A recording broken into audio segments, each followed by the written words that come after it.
Hello, welcome to this little video about my book God's Children. I'm very pleased to be doing this for the Wrexham Carnival of Words and to be virtually there with you, and feel free to ask me questions in the comments and I'll get back to you on those. In this video we're going to be looking at how I came to write this book, what it's about, the process that got me to have it published, and all those sort of aspects that go into getting a book from the idea to the finished product, and why I was inspired to write this book, because it is based on a real life person. So I'm going to show you a little bit about the background of the setting of the book now, and then I'll come back and talk to you.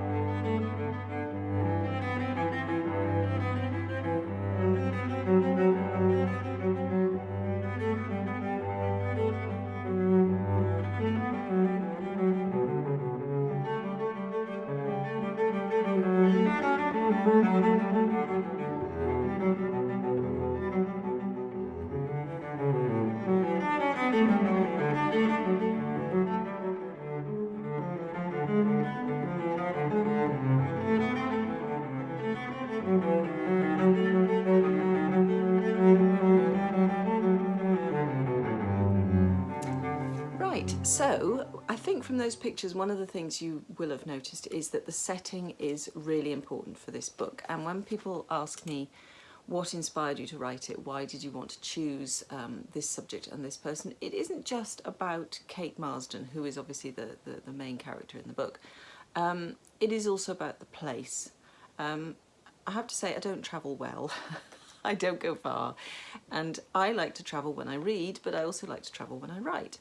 So for me, it's not about write what you know, it's about know what you write. So to write a book set in Siberia and New Zealand meant I had to do a lot of research and to go to those places in my mind and in that research and in the book.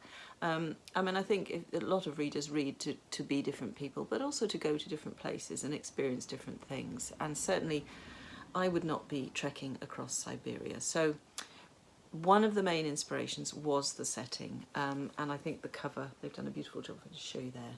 This is Hono Press, and they've done a lovely wraparound cover which really captures that wilderness and the starkness of it and the drama of the place, as well as I think the fractured nature of Kate's story. So I'll tell you a little bit about Kate herself. She was a nurse, she was a real person, and in 1891 she travelled to Siberia on horseback and sledge and on foot to search for outcast lepers. She had decided as a nurse that this was going to be her mission, and in those days the lepers were pretty much cast out of the villages into hovels to die in the woods, more or less. It was a dreadful fear of the disease and a lack of understanding, and poor people, if they were families, often their families sent with them. If the families didn't have leprosy when they started out being outcast, they did have when they'd all sort of lived in these hovels for a while. And really it was a terribly cruel and desolate end for people with a disease that Kate knew could be tackled in a more humane and a more successful way.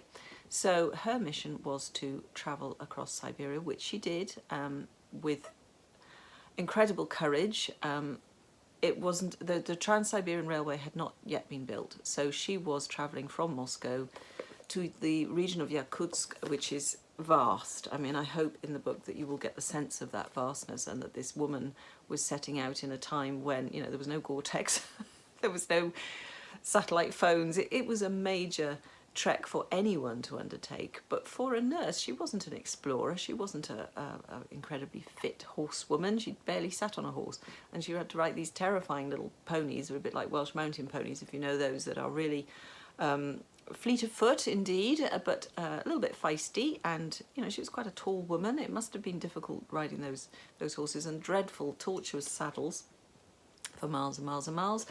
In other times she was put into various types of sleds and sleighs, and these were not the lovely Dr. Zhivago-esque beautiful things with that. They were terrible conveyances over very rough terrain, and I'll read you a little bit of that later on to give you a flavour of what that was like for her. She went with her companion Ada, who was her translator basically, because Kate spoke no Russian and a tiny bit of French, which was obviously the other language that was used at the time. So Ada was with her for some of the trip, but not all of it. And for a lot of it, she was on her own, just with her guides. And sometimes she was given someone by the governor of the state to travel with her, some official. But mostly she was the only woman there, and she had to suffer quite a lot of privations, as you can imagine. So I was inspired by her journey. I've always liked tales, whether they're real or fictitious, of people travelling great distances. Even as a child, my favourite book was Shifley's Ride, about a man who rode from the southern end of Argentina to Washington State. And I think I did actually try and escape on my own pony when I was 8. I had a Shetland pony, and the only thing that stopped me just disappearing into the horizon over the mountain was the fact that I couldn't get all my teddy bears in the bags on the saddle when I was trying to, by the time I got my lunch and my snacks. So I've always been fascinated by these long riders, and actually Kate is part of the Long Riders Guild, which she was made a member of posthumously because of the distance of her journey. And I did do a trek years later. I rode around Wales in 1999, so more than 100 years later than Kate, but not quite so adventurous. But just that sense of the continuing journey on horseback is something that really caught my imagination as well. So a big part of the book is about Kate's trek. Now, she did write her own account of the trek, which I read, and it is fascinating. But what really intrigued me once I started reading that book was what she wasn't saying. Because the trek, although it was a huge part of her life, it only took up about a year of her life, and she certainly lived an exciting and interesting life around that, not least the fact that when she returned from her fundraising trek, which was, after all, the ambition was to build a hospital for these lepers, so she had to raise a lot of money, she was the subject of huge amounts of scandal. She was a lesbian in a time when the Victorians just didn't believe such things existed. There was no law against homosexual female relationships because they wouldn't accept that it existed. So she was ridiculed and vilified, and a lot of female explorers at the time were called all sorts of names and accused of all sorts of things anyway, because largely men didn't like them encroaching on what was seen as a male preserve, stepping out of the womanly role, and certainly because she was proved to be a person who had same-sex relationships. That was it for them. After that, she could do no right. And in fact, the scandal sort of took over her life and became what she was far more known for some time, rather than what she had achieved. And I've tried in this book to imagine the things that she doesn't put in her own account of the trek, and to look at her life outside of it, what really inspired her to go. She wasn't a blameless, flawless human being. Who among us can say that we are? But were the flaws and difficulties as big a part of her as her accusers, who were largely newspaper writers, would have us believe? I mean, they made very sensational stories out of her life. So I wanted to not do that. I wanted to give Kate a voice. She was a very devout Christian, and of course that was at odds with her sexuality. And she struggled with money. She had financial difficulties. She was an orphan by the time she was 12. A lot of her family died of TB. She had a mother she had to look after, and at a time when marriage wasn't an option for her, she had to find a way to make a living. And some people did do this by doing something noteworthy and then going on sort of tours with it, if you like, and with the books and things. But most of the money she made from the books and the tours did go to the foundation that she set up to help the lepers and build the hospital. So her story is one of a very complex woman trying to do something well out of the time that she was born into. And that's something else that inspired me. And interestingly, now the story has taken on a whole new relevance, because, of course, the reason these lepers were cast out was because they were seen as plague carriers, and nobody knew quite how to deal with them other than to just get them away from their communities. And in these difficult times, with the reason I'm speaking to you here and not in Wrexham, it's made me think about how we regard people. That strange wariness maybe that we've developed about how we look at people we know or people we don't know when we're out now. If you have to go to the supermarket, if you're out on your walks, whatever you're doing, how do you regard other people? And there's already, I sense, a feeling of you just don't know. You don't know if talking to that person or being close to them is dangerous for you or your family or people you care about, or if you're dangerous to them. And this is something that obviously the lepers faced. You know, they didn't want to be cast out into hovels. Obviously, they didn't want to be condemned to this slow and difficult death.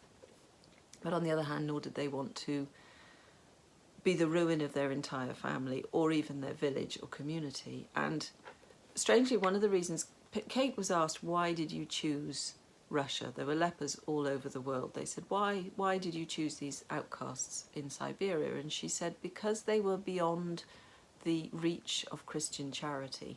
And she wasn't criticising the people of the area at all, or the Russian authorities even for that. I mean, it's a vast country, she found out and knew before she went. But the lepers that were in more populous places did have access to alms. They did have access to what care there was. I mean, in India, which is one of the places she thought of going, they were treated differently. There might have been colonies for lepers. I think that's been well documented in other wonderful books. But they were cared for somehow, whereas in this wilderness, the wilderness was all the people had to protect them in a way. And so, again, that makes me think about how we view people now that we think have the current plague, if you like. And, you know, we're 140 odd years on from when Kate was doing this, but I wonder how far we've come in our fear of things that affect us in a way that we can't see. Obviously, the symptoms of leprosy, once they present themselves, are very visible, but there are lots of times when they can be hidden and when they aren't. And I think it's interesting as well to know what pressure there was on people to confess to being lepers and to not hide it because of the effects they could have on other people. Revisiting this book myself, I can see it now in a different perspective, and I think that's another thing that's quite interesting about writing about a real person, because inevitably when we read historical fiction and when we write historical fiction, we are putting a modern perspective upon it, however much we try not to do that. I think we've heard that quite a lot, that, you know, it's no good judging people who did something 150 years ago by the standard of today, and by the medical knowledge we have today, and by the social structures that we have today, because obviously it was different. And I think the challenge for a writer is to help a reader see the historical setting of the time through the eyes of people who lived in it at that time. But we can't completely leave our own perspective behind, and it's quite easy to be judgmental and a little bit critical of the way people behaved in another time. And I wonder how people will look back and judge us about how we behave now, with a similar situation in a lot of ways to what these communities faced. So that's a slightly new perspective for me on my own book. How this book came to be written, you'll notice there that I am writing as Mabli Roberts, which is a name I chose as a pseudonym just for this book, really, because I write historical fantasies and I write historical crime novels, both under my own name of Paula Brackston. And different genre, different name, basically, to present a completely different type of book. The publishers and myself are of the opinion that we don't want to cause confusion. We don't want people buying a Paula Brackston book expecting to get a historical fantasy novel and then find they've got something which is in fact a literary historical novel and quite different. So that's why I chose a different name. Mabli is just a Welsh name that I really like, and I've lived in Wales for many, many years. Roberts is a family name, so that's how I arrived at that. And I'm pretty sure if somebody shouted Mabli at me, I'd turn. I'm not sure. I answered hi or any loud cry on a good day. But it is interesting choosing a different name. What would you choose? I don't know. It's quite hard to rename yourself, and then you find that every name you want is somebody else has already taken it, or it reminds you of somebody you have a wrong sort of association with, or it's a school friend, or somebody's daughter, or I don't know. It's not as easy as you think, so have a go. See if you can think of a pseudonym for yourself. Honno are a wonderful small press for women writing in Wales, or Welsh women, or women who used to live in Wales or have a strong connection to school there. I grew up there, I went to school there, and I lived there for most of my life. And they've been really supportive in me doing something that is not commercial fiction. It's quite a challenging topic. It's quite a challenging...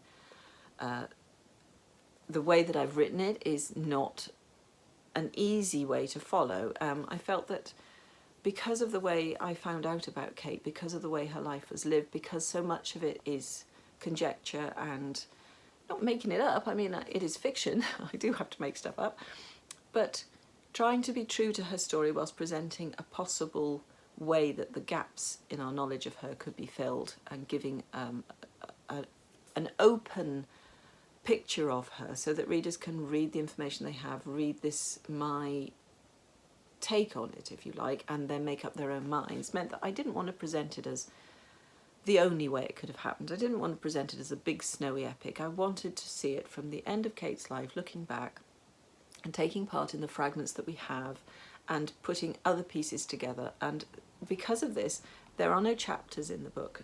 We've divided the sections up with these lovely little symbols which come from some of the Siberian folk costumes and things, and the colours of the book are echoing that too. They use very rich colours. So it's easy to read in as much as you can read small sections, okay? Sometimes they're just a paragraph or two long, sometimes they're a couple of pages, but it gives people a clear point where we are changing. But that change could be a change in time, or it could be a change in place, or both, and it goes backwards and forwards. It's not a linear narrative. Sometimes Kate is quite delirious in her old age. She died in a hospital, I can tell you that because it's back in the book. And she was quite troubled by, I'm not sure it was dementia, but certainly confusion, and her memory was not reliable, to say the least. But I mean, even people who, you know, are quite clear in their minds remember things differently on different days. So you might remember the same thing and then something else comes to you and it changes that story just a little bit. And I've tried to reflect that in here. So sometimes we visit a place with Kate more than once because she's remembering it differently, and it can be influenced by how she's feeling at the time, or who she's sharing that memory with sometimes, or whether or not we're seeing it more in the moment. So the very fragmented nature of the book makes it quite challenging, and I was really grateful to Honno for being brave enough to publish this with me and to put it out there and just let people just find it for themselves and see, make your own minds up about it. You know, I'm really interested to hear what people think about it. It's had some lovely reviews, and it's interesting to hear people say, oh, I wondered what was going on at one point and then I got it, or I found it really difficult, but the more I persevered with the structure of the book and the way it's presented, the more rewarding it was. And that's really pleasing for me, because that's what I was hoping for, that the more you engage with this, particularly the way it's presented, the way the information is presented, the more you'll get out of it, I hope. So I'm going to do a little reading just to give you a taste of it. If you can hear me over the dog barking outside. This studio is my writing room, so anything can happen. We could have dogs in here, cats, people, any moment. Now, as I say, some of the journey she made on horseback, and some of it she went in these really rather awful sledges, which were covered, sort of wooden boxes on wheels with no suspension, over frozen rutted ground and all the rest of it.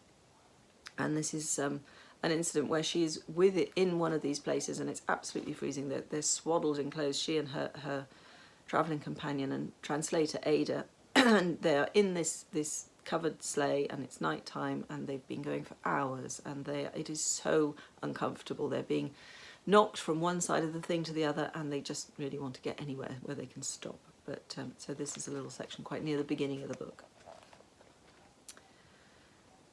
So it was that we were thrown against the sides and roof of our cramped compartment. If my head was not hitting one solid surface, it was hitting another.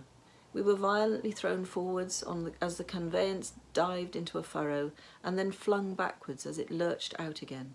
Imagine our tortuous journey continued in such a way, hour upon hour, for miles in their thousands. We were bruised and battered, stiff and sore, our bodies and tempers both tested to their limits. In addition, there was the noise to contend with, as our driver saw it as an essential part of his work to shout and curse at his horses as he cracked his whip, urging them on to ever more reckless speeds. We would tear through villages, scattering unwary pedestrians as we raced by. When longed-for night came, still we travelled on. At one point I recall seeing the lights of houses set back from the road. "Driver!" I called, desperation raising my voice sufficiently for him to be able to hear it. "Ada, tell him we should try to stop a while. We could take a short break and find refreshment in one of those houses. Tell him, Ada, please." Ada did as I asked, leaning forward with difficulty, raising her voice as best she could to translate my query and put it to the driver. Struggling to hear his response as we were jostled and buffeted, she sank back into the makeshift bedding. "There are no houses," she informed me. "But the lights!" I gestured in the direction of the window. Ada met my questioning look. Her voice was shaky as she replied, "Sometimes, when the moon is bright, it can be seen to catch the eyes of the wolves and shine in just such a way." As if to underline her point, there came the unmistakable note of a wolf signalling to his pack. I looked again through the narrow window and could see that the lights I had mistakenly taken for indications of safety and habitation were in fact moving, following the tarantas, increasing their speed in a determined pursuit. I, too, settled deep into the bedding on which we lay. I indicated the driver above and said to Ada, "Be so good as to instruct the driver to go a little faster, would you?" Poor Ada. She had a terrible time of it. And then later on, she gets given another translator by the governor of Yakutsk, and he's a very nice young Russian soldier, an officer, who speaks very good French. And Kate's French is not brilliant, but she can at least talk to him in French. So in fact, they are speaking French, but I'm going to write this in English because, you know, there's a limit, isn't there? So the conversation takes place where they've come to, further in her journey, they've come to one of the inns, and I use the word fairly loosely, as these sort of rather rough places that they used to go and stay, and they ate some dreadful food. But she was very uncomplaining. And this is when they've just arrived at one such place. They've had a whole day of travelling, on horseback in this case. I had taken off my reindeer coat so that I was better able to move. The smoky room was warm and would quickly become unpleasantly hot with so many people crammed into it. Monsieur Willembekov sat beside me, his bowl of supper hugged close. He set his tea at his feet. We ate in companionable silence for some time before he spoke. "This is a wonderful thing that you do, Madame Marsden, to travel so very far, to endure such hardships, such privations." Here he gestured expansively with his spoon. "I disagree," I told him, indicating my gruel. "This is quite the finest food I've ever tasted." He smiled sheepishly. "Of course, you are right. All things are relative." "And we are far more fortunate than the people I have been sent here to help," I told him. "That is what you truly believe, that God has sent you here? Are you not a man of faith, Monsieur Willembekov?" He looked a little uneasy at the question. "But of course, and yet, forgive me, madame, I cannot help thinking that God might have chosen differently had he known the nature of the landscape he was asking you to cross. Surely you cannot think him ignorant of a single footstep of his own creation. In which case I must think him cruel to send a woman." "Ah, we come to it. It is my sex that offends you, not my frailty specifically. Madame, I did not mean—" I held up a hand. "You are not the first to question my suitability for such a journey, monsieur. I doubt you will be the last. However, I am fortunate in trusting God's judgment. If he deems me suitable, then suitable I must be. He regarded me keenly. Truly, it must be a great comfort to travel through life with such certainty. I could not progress 1 mile without it. Madame Marsden, I envy you. There is no necessity, Monsieur Villeneuve, for are you not travelling with me? He gave a light laugh, not mocking, rather fond. And do you have God's assurance that I too will escape being eaten by a bear? He asked. Oh, I'm afraid I cannot promise you that. Seeing his disappointment, but keeping my face implacable, I added, Finish up your supper. You may need all your strength to fight them off. So I was actually asked by a friend who is a polar explorer, Felicity Aston, and she's read and written something nice about the book, whether or not I would like to go to Siberia. She made the trek, some of the journey that Kate did a few years ago and travelled in her footsteps, which was quite something, and we've been conversing and corresponding about it. And she said, I'm going to Siberia, back to Yakutsk, would you like to come? And I considered it for, seconds before I said, no thank you. My family had the biggest laugh of me travelling across Siberia, because, I mean, Felicity was very sweet. She said, it's not an expedition, it's just a little trip. There's a 12-hour flight to Moscow and then a 12-hour flight to Yakutsk, and then we take a van. I have a very good guide who would take us, and then there are local people, and we won't have to use snowshoes very much. And so it went on. And I'm thinking, I can't get to Heathrow these days. I haven't been anywhere for years. This was before all this recent fiasco. And she said, but wouldn't you like to see it? Wouldn't you like to see the places where Kate has been? And Yakutsk particularly is really important. If you read the book, you'll find out why in the end.